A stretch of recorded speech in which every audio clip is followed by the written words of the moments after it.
आजकल एक ट्रेंड चला हुआ है कि जिस भी बंदे को थोड़ा सा भी मैदे का मसला होता है ना, फौरी तौर पे वो ओमेप्राजोल लेना शुरू कर देता है। ऐसे बहुत सारे लोग हैं जो सालों से ओमेप्राजोल इस्तेमाल करते आ रहे हैं, मतलब हर रोज या हर दूसरे दिन ओमेप्राजोल इस्तेमाल कर रहे हैं। मसला क्या है जी? मैदे का मसला है। कहां से ली? फार्मेसी से ली। किससे मशवरा किया? किसी से मशवरा नहीं किया, क्योंकि हमें ऑलरेडी पता है कि मैदे का अगर मसला है तो आपको ओमेप्राजोल चाहिए, और ओमेप्राजोल से वक्ती तौर पे वाकई में अलामात ठीक हो जाती हैं। और वो सब कहते हैं भाई ये जबरदस्त है। डॉक्टर्स के पास जाते हैं जब मरीज, तो यही कहते हैं, डॉक्टर साहब ए नाल मैदे वाला एक कैप्सूल लिख दो। और शोएब बहुत एक्सपीरियंस है, ये भी पहले यही काम करते रहते थे, आधी रात को उठ के ओमिप्राजोल ढूंढ रहे होते थे। बहुत अरसे से मुझे इस चीज का इशू था, जिसको गर्ड कहते हैं, रिफ्लक्स, एसिड रिफ्लक्स, मैदे की या सीने की तेजाबियत जो है। और मैं ओमेप्राजोल मैंने बहुत ज़्यादा इस्तेमाल किया है, बचपन से ही मैं इस्तेमाल करता आ रहा हूँ। मतलब जब मैं 9th-10th में था तब से ही मुझे ज़रूरत पड़ती थी,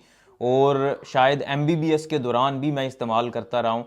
लेकिन फिर बाद में मुझे समझ आई कि इसको इस्तेमाल करने की बजाय कुछ और चीज़ें भी हैं जो उनसे बेहतर हैं ये मैदे के कैप्सूल इस्तेमाल करने से, और परमानेंटली इसका सोल्यूशन भी मिल सकता है। बिल्कुल। तो आज हम उसी चीज़ को डिस्कस करेंगे, लेकिन पहले आपको हेरा बताएगी कि ओमेप्राजोल को लॉन्ग टर्म इस्तेमाल करने के नुकसानात क्या होते हैं। हाँ, मैं ये बताऊंगी।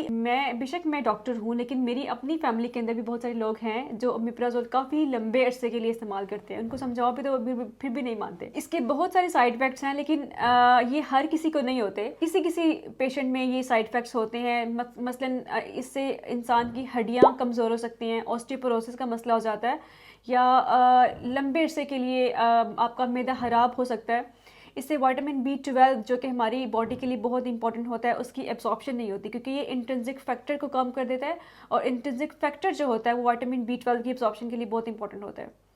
तो पट्टों की कमजोरियां होना शुरू हो जाती हैं। इसके अलावा भी बेशुमार मसले मसाइल हैं। विटामिन B12 से क्या होता है अगर विटामिन B12 की कमी हो जाती है? ये डॉक्टर साहबा ने बताया कि अगर ओमेप्राजोल आप लेते हैं रोजाना की बेस पे, तो हो सकता है विटामिन B12 जो आपकी खुराक में शामिल होता है वो जज़ब ना हो पाए, आपके जिस्म के अंदर ना जा पाए, और उसकी वजह से B12 की कमी हो जाती है, और उसकी कमी की वजह से आसाब की कमजोरी होना शुरू हो जाती है। आपको हो सकता है हाथों और पाँव में सुइयां वगैरह चुभना शुरू हो जाएं, कमजोरी महसूस होना शुरू हो जाए, पट्टे जैसे कमजोर हो गए हों, तो ये B12 की कमी की अलामात हो सकती हैं। मैक्रोसिटिक एनीमिया हो सकता है। बिल्कुल। इसके अलावा इलेक्ट्रोलाइट इम्बैलेंस हो सकता है। लाइक हमारी बॉडी के अंदर बहुत सारे केमिकल्स होते हैं जो इंपॉर्टेंट होते हैं, जैसे कि मैग्नीशियम हो गया, इसके लेवल्स को भी कम कर सकता है। सोडियम के लेवल्स कम हो सकते हैं, मैग्नीशियम के लेवल्स कम हो सकते हैं अगर लॉन्ग टर्म ओमेप्राजोल को इस्तेमाल कर रहा है, PPI इस्तेमाल कर रहा है। सिर्फ ये बताएं कि जो ओमिप्राजोल है इसका फंक्शन क्या होता है, कैसे काम करता है? ओमेप्राजोल एक क्लास में आता है जिसे PPI कहते हैं, प्रोटॉन पंप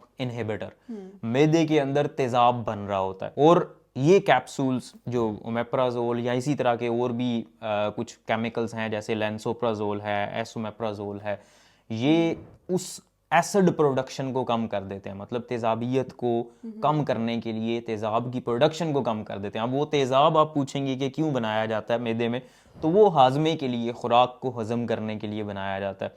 अब अगर तेजाब की कमी हो जाएगी तो हाजमे के ऊपर भी डेफिनेटली इफेक्ट पड़ सकता है। इसी वजह से फिर मैल अब्जॉर्प्शन भी हो सकती है, चीज़ें ठीक तरह से जज़ब नहीं होंगी, और वो जितनी भी अलामात डॉक्टर साहिबा ने बताई वो सारी आ सकती हैं। का मतलब ये हुआ कि जिन लोगों को लंबे अरसे के लिए ये गर्ड का मसला चल रहा होता है, वो ज़्यादा टाइम के लिए ओमिप्राजोल नहीं ले सकते, तो फिर उन्हें क्या करना चाहिए? देखें, इसके लिए बहुत ज़रूरी है कि पहले तशखीस की जाए कि किस वजह से आपको वो मसला हो रहा है। क्या वो मसला रिवर्सिबल है, मतलब उसको ठीक किया जा सकता है, या वो इरिवर्सिबल है, वो ठीक नहीं हो सकता, और आपके लिए अल्टीमेटली यही हल है कि आप कैप्सूल लें जो प्रोटॉन पंप इनहिबिटर हैं, ओमेप्राजोल या एसोमेप्राजोल वगैरह, वो आप इस्तेमाल करें।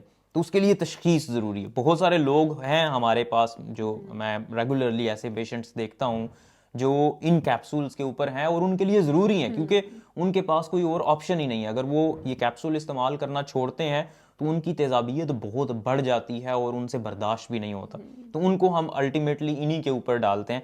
लेकिन इससे पहले जो सिर्फ थोड़ी सी तेजाबियत के बायस कैप्सूल्स लेके फार्मेसी से, मेडिकल स्टोर से लेके इस्तेमाल करना शुरू कर देते हैं, उनके लिए बहुत ज़रूरी है कि पहले तो उसकी तशखीस करवाएं कि किस वजह से हो रहा है ये मसला। बहुत सारी वजूहात हो सकती हैं। ठीक है। बाज़ औक़ात एक टर्म होती है हाइएटस हर्निया, हर्निया हो सकता है, उसकी वजह से तेज़ाबियत हो रही होती है। बाज़ औक़ात बल्कि पाकिस्तान में बहुत कॉमन है एच पाइलोरी इन्फेक्शन, एक बैक्टीरिया होता है वो मैदे के अंदर बड़े अरसे से अंदर रह रहा होता है और वहाँ पे प्रॉब्लम्स कर रहा होता है और उसकी वजह से भी तेज़ाबियत हो सकती है। तो पहले वजह को आइडेंटिफाई करें। फिर कुछ ट्रिगर फैक्टर्स हैं, कुछ ऐसी चीज़ें हैं, कुछ ऐसी खुराक है और कुछ ऐसे काम है जिनकी वजह से तेज़ाबियत बहुत बढ़ जाती है और अगर आप उनको एड्रेस कर लें तो आपकी तेज़ाबियत हो सकता है वैसे ही ख़त्म हो जाए, आपको ज़रूरत ही ना पड़े ओमेप्राज़ोल वगैरह इस्तेमाल करने की।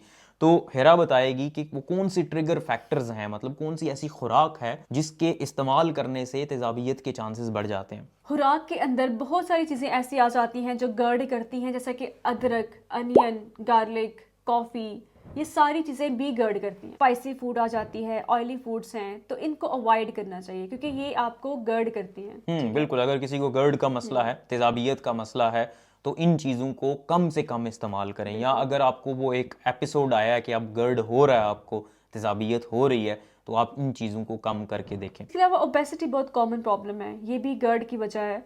तो शुभ आप ये बताएं कि ओबेसिटी कैसे करती है। हाँ, मोटापा देखें, जब मोटापा होता है ना तो पेट जब बड़ा होगा आपका तो बेसिकली आपका मैदा और आपकी जो फूड पाइप है, जो खुराक वाली नाली है, उनके दरमियान में, जैसे ये मैदा है और ये फूड पाइप है, तो ये दरमियान में यहाँ पे करके एक स्फिंक्टर होता है, ठीक है, एक वैल्व लगा होता है ताकि मैदे से खुराक ऊपर की तरफ ना जाए।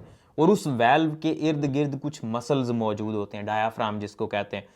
अब अगर पेट में चर्बी बहुत ज़्यादा होगी तो वो जो स्फिंक्टर होगा, वो जो मसल्स होंगे वो थोड़े से स्ट्रेच होंगे और उसकी वजह से वो जो वैल्व है वो कमज़ोर पड़ जाएगा और मैदे से कंटेंट बाहर निकलना शुरू हो जाएगा, ऊपर की तरफ जाना शुरू हो जाएगा।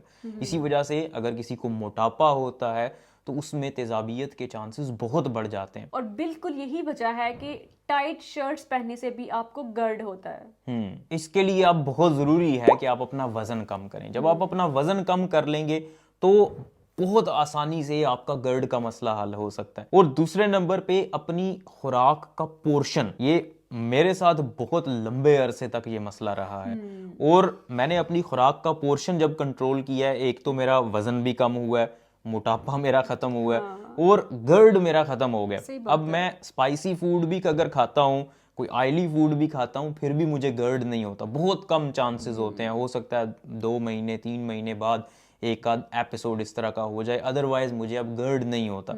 लेकिन पहले मुझे याद है जब मैं MBBS में था, हर दूसरे दिन खाना खाने के फ़ौरन बाद मुझे गर्ड होना शुरू हो जाता था। उसकी जो सबसे बड़ी वजह मैंने नोट की है वो पोर्शन साइज़ है। मेरा पोर्शन साइज़ बहुत ज़्यादा, मतलब मैं बहुत ज़्यादा खाता था, 2 या ढाई रोटियां मैं खाता होता था।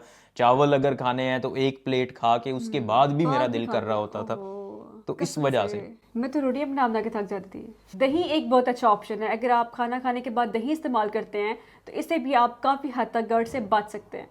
लस्सी इस्तेमाल कर सकते हैं। अक्सर शुभ को जब रात को गर्ड होता था ये लस्सी भी पीते थे। बहुत सारे लोग कहते हैं कि ऑयली और स्पाइसी फूड ये गर्ड करती है और इसमें सच्चाई भी है, जब आप ये इस्तेमाल करते हैं तो होगा गर्ड। लेकिन अगर आप पोर्शन साइज को कम कर दें, प्रोसेस्ड फूड्स को ख़त्म कर दें, मतलब कार्बोहाइड्रेट्स वगैरह जो प्रोसेस्ड हैं, ये बेकरी की चीज़ें, रोटियां वगैरह, बन, बिस्किट, इस तरह की चीज़ें, तो आप नोट करेंगे आपका गर्ड भी कम हो जाएगा। इसके अलावा एंटी एसिड्स मिलते हैं जो तेजाबियत को कम कर सकते हैं, वो आप इस्तेमाल कर सकते हैं। वो तेज़ाब को कम नहीं करते लेकिन तेज़ाब के इफ़ेक्ट को ख़त्म कर देते हैं। ये कुछ चीज़ें हैं जिनसे आप अपनी मैदे की तेज़ाबियत को ख़त्म कर सकते हैं, कम कर सकते हैं। लेकिन बहुत ज़रूरी है कि अगर आपको तेज़ाबियत हो रही है, नई डेवलप हुई है, तो इसकी तशख़ीस करवाएं कि किस वजह से हो रही है। और ये जितनी भी सेल्फ हेल्प चीज़ें बताई हैं ये अपना के देखें, आपकी तेज़ाबियत बहुत हद तक चांसेस हैं कम हो जाएगी।